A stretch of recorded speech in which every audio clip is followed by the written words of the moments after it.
Si ta porte d'entrée a fait son temps, il est temps de la remplacer. C'est non seulement plus sûr, mais cela assure aussi une protection contre les courants d'air et tu feras aussi des économies d'énergie. C'est un défi passionnant de remplacer une porte d'entrée soi-même, mais tout est faisable. Dans l'idéal, tu auras fini en une journée. Tu pourras réparer les dégâts par la suite. Il vaut mieux être deux, la porte pèse assez lourd. Et voilà comment ça fonctionne. Au début, tu dois prendre toutes les dimensions nécessaires pour ta nouvelle porte et observer où elle doit être installée exactement. Ensuite, retire la fixation et sors la porte. Prépare la nouvelle porte et installe-la. Pour finir, étanchéifie et enduis le tout. Ce dont tu as besoin, une porte bien sûr. Des fixations, des bandes d'étanchéification et de la mousse PU. Tout le reste et les petits détails sont indiqués dans notre liste du matériel et des outils. Télécharge-la de préférence.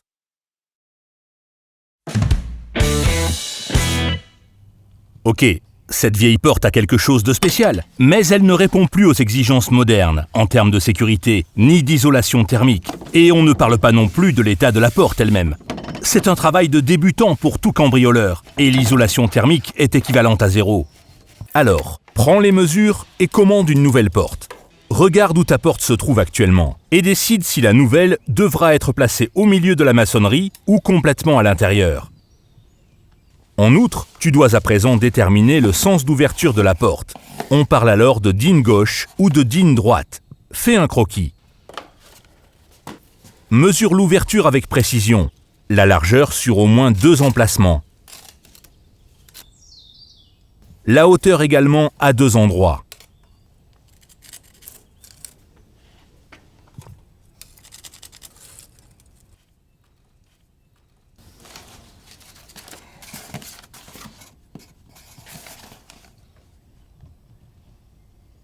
Contrôle enfin encore l'intrado. Si elle n'est pas droite, prends-en note. Avec toutes les indications, tu peux à présent commander ta porte avec ton conseiller spécialisé. Une fois qu'elle est arrivée, les choses sérieuses commencent.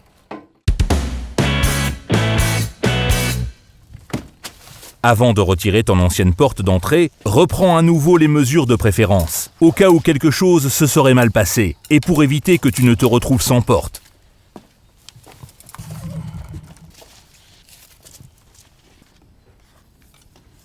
C'est bon? Protège donc tes mains et retire la porte.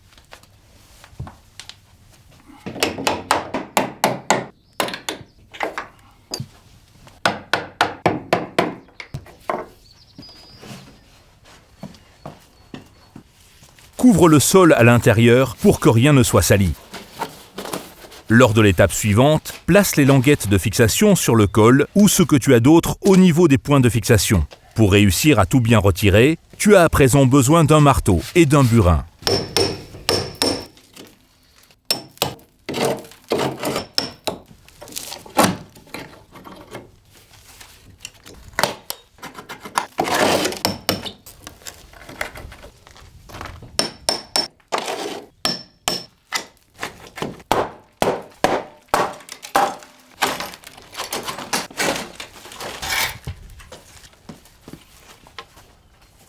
À l'intérieur, tu peux découper les papiers peints dans les angles. Étant donné que la nouvelle porte sera installée ici, au milieu de la maçonnerie, et non à fleur avec le mur intérieur, tu dois recrépir les angles de l'intrado. Le mieux est alors de tout rénover.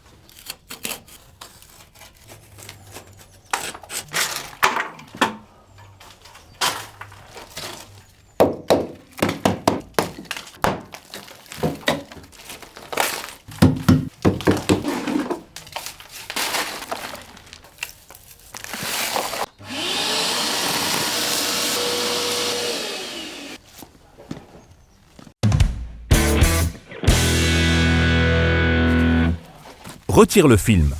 Découpe cependant de préférence uniquement les parties frontales avec le cutter, afin de ne rien rayer.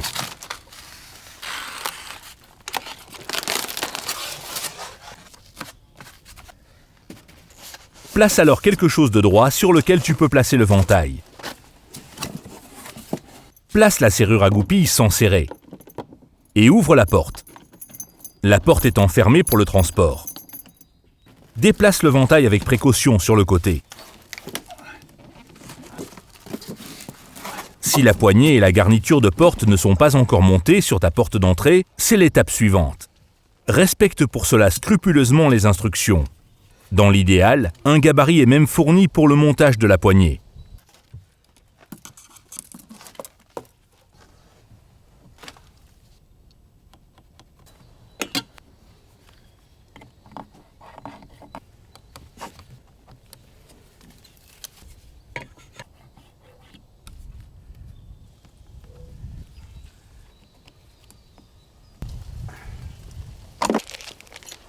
Marque la profondeur de perçage sur le foret, toujours aussi profond que la longueur des vis qui doivent être insérées.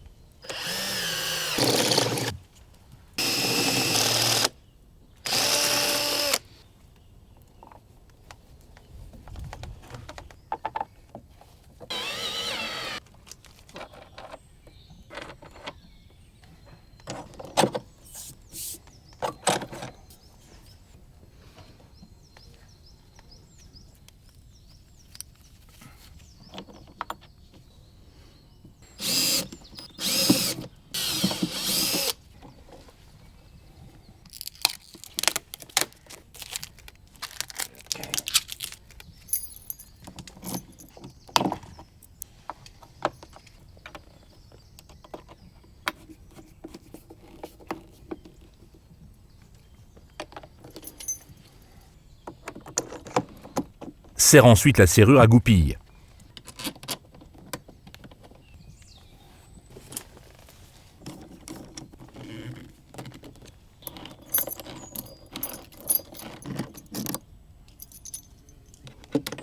Retire à nouveau le support. Le film doit déjà être retiré avant de tout bien visser.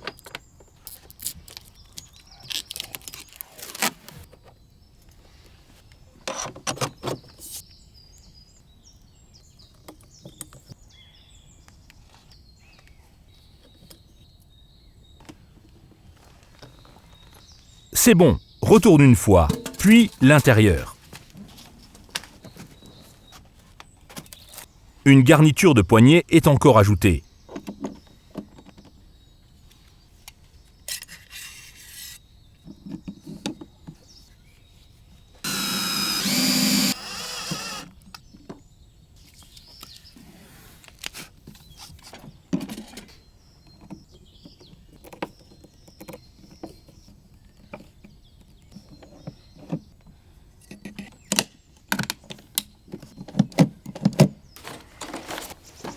Tu dois encore enduire l'intrado. Applique maintenant l'apprêt pour cela. Il sèche rapidement.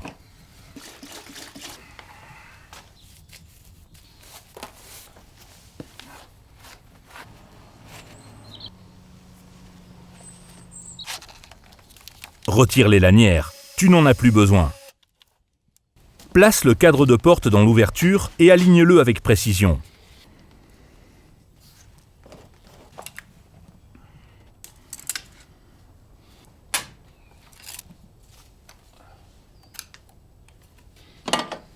La porte doit être centrée dans l'ouverture et exactement en place. Cela se passe comme ça en tout cas avec une porte de rénovation et un seuil d'ancien bâtiment. Il existe d'autres solutions. Renseigne-toi de préférence auprès de ton conseiller spécialisé dans ton magasin. Marquer. Sors le cadre et masque. Masque en même temps le cadre de porte.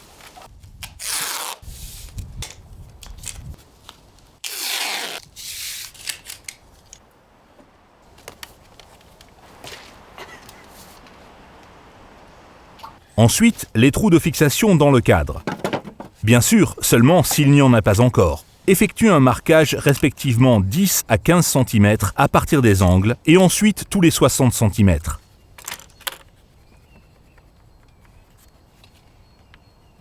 Perce avec un foret à métaux. La taille dépend toujours de ton système de fixation.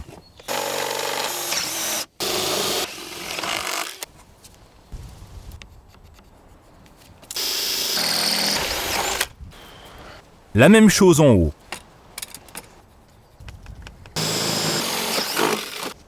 Et en bas. Retire bien sûr d'abord le recouvrement.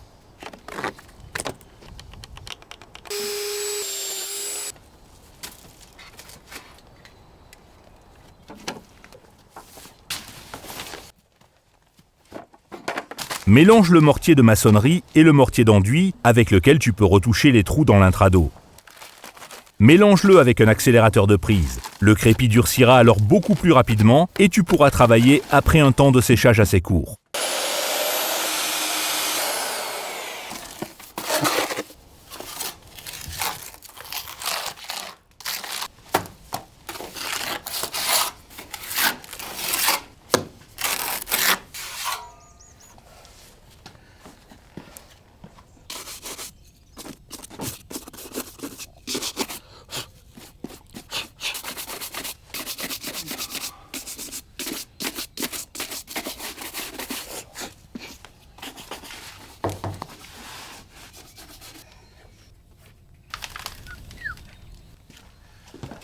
Tout est bien sec. Super. Alors continuons.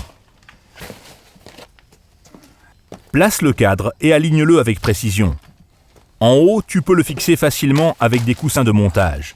Il faut les enficher et les pomper.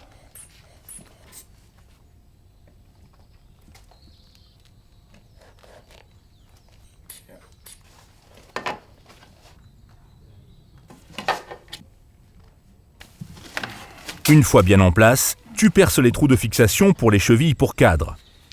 Et ce directement dans le cadre, mais uniquement du côté de la bande.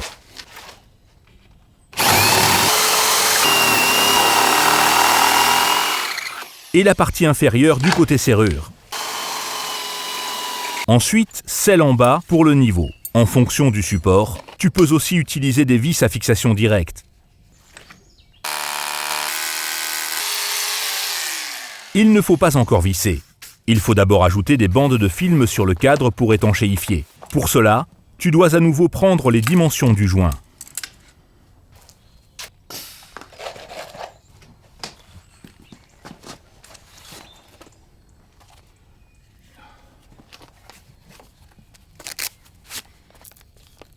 Colle les bandes en commençant par en bas, autour du cadre. Laisse une boucle dépasser dans les angles. Fais une boucle aussi longue que la largeur du joint. Boucle suivante. Et encore une.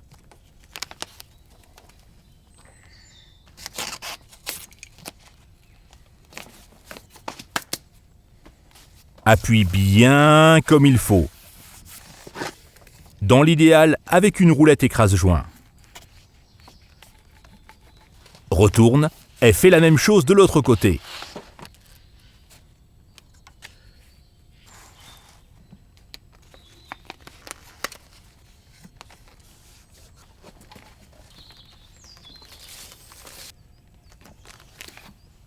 Souffle les trous de perçage. Toute la poussière de perçage doit être évacuée, sinon les chevilles ne tiendront pas.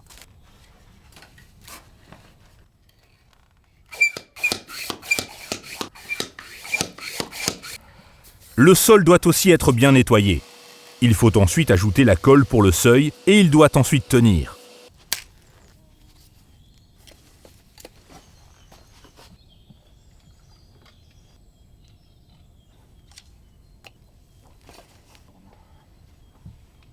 Remets le cadre en place dans la découpe et fixe-le avec les coussins de montage. Les deux vis à fixation directe sont ensuite insérées en bas dans le seuil de porte. Vérifie à nouveau.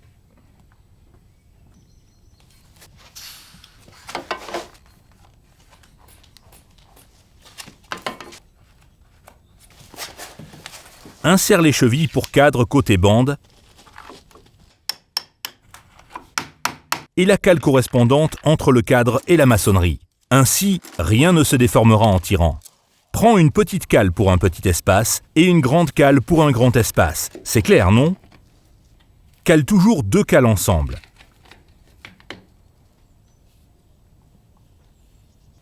Marque l'extrémité du cadre. Effectue le trou de perçage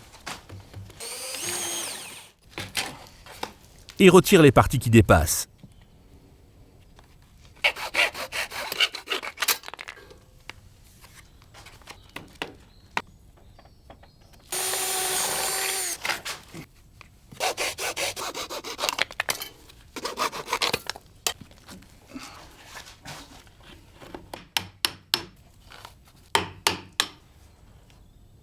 Place la fixation inférieure côté serrure.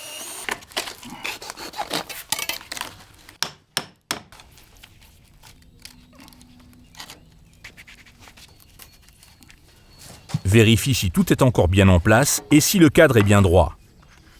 Tu peux alors serrer toutes les vis avec soin.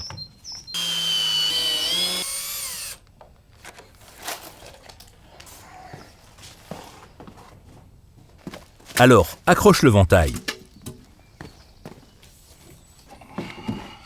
La porte d'entrée doit à présent se fermer proprement, sans qu'elle ne se torde ou qu'il reste un interstice. Pour cela, ferme-la également pour vérifier tous les verrous. Il faut... Ah, juste la clé pour cela.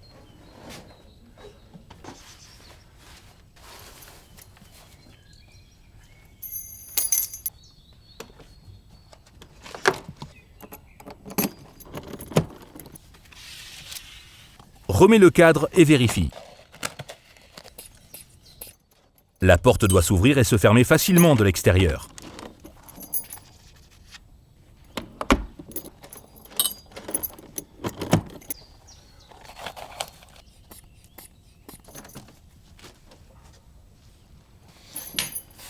Oui, ça tient parfaitement. Alors perce à nouveau. Cale. Cheville. Bien sûr, encore en haut.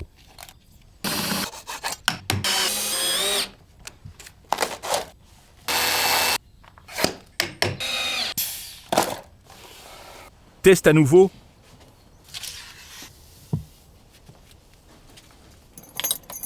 Parfait. Tous les outils peuvent alors être retirés et tu peux tout nettoyer.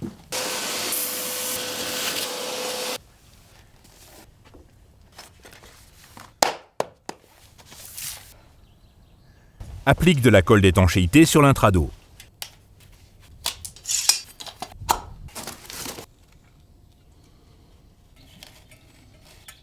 Quelques centimètres à côté, encore une petite chenille de colle. Appuie avec précaution le film dans la couche de colle. De façon bien étanche, dans les angles. Aucune cavité ne doit se former. De l'enduit sera encore appliqué par la suite.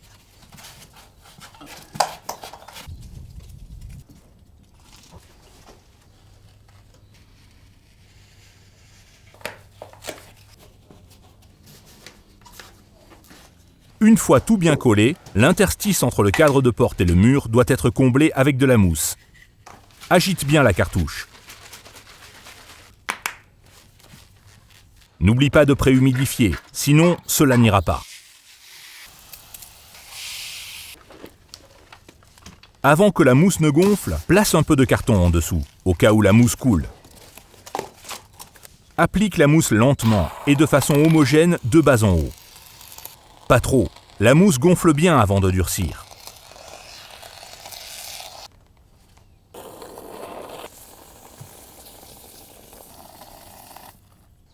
Pendant ce temps, tu peux installer les profilés de crépi à l'intérieur. Mesure la hauteur et la largeur.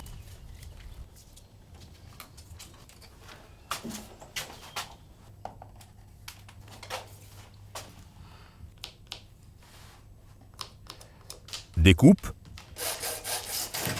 Retire le film. Colle.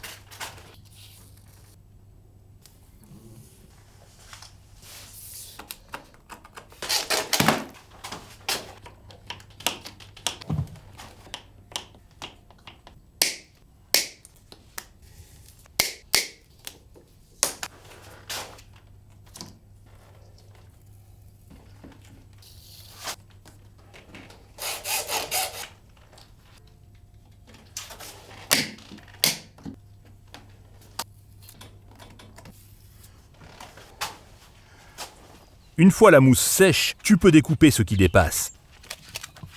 Par exemple avec un cutter ou une scie à métaux usés.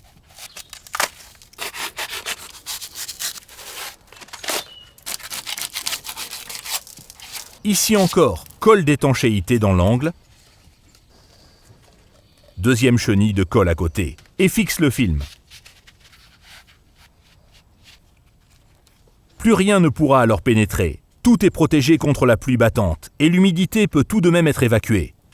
Et pour finir, étanchéifie encore en bas. Pour cela, tu peux prendre la colle d'étanchéité avec laquelle tu as collé précédemment le cadre de porte avec le niveau.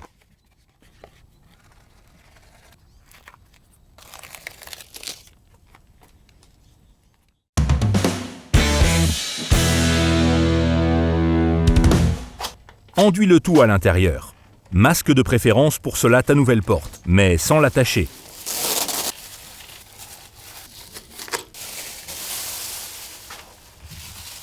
Alors, commence par mélanger le mortier pour profilés d'angle pour... Exact, les profilés d'angle. Fais une marque tous les 20 cm sur l'angle et appuie sur les profilés découpés.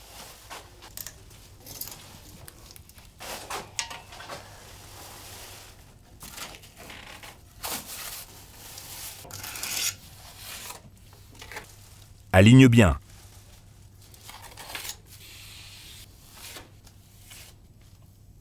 En haut aussi. Et ce qui est en trop doit être retiré. Laisse sécher.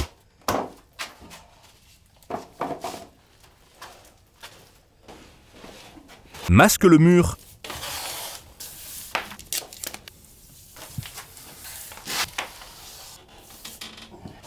Et enduis ensuite la surface de façon bien lisse avec un enduit à base de chaux ciment.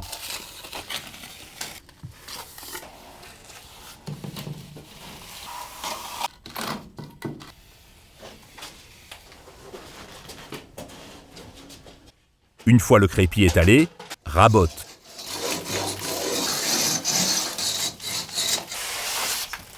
Ensuite, laisse sécher à nouveau. Vient ensuite le crépi de finition sur le mur.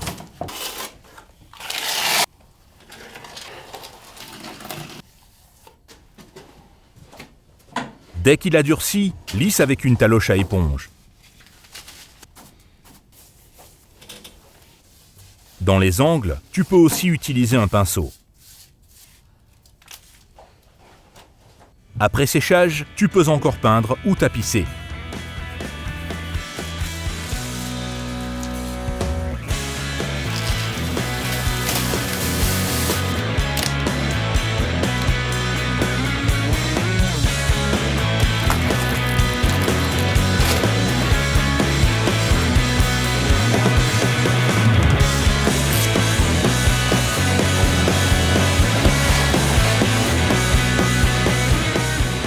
Et c'est terminé. Super! Ta maison est maintenant sécurisée et paraît en plus élégante.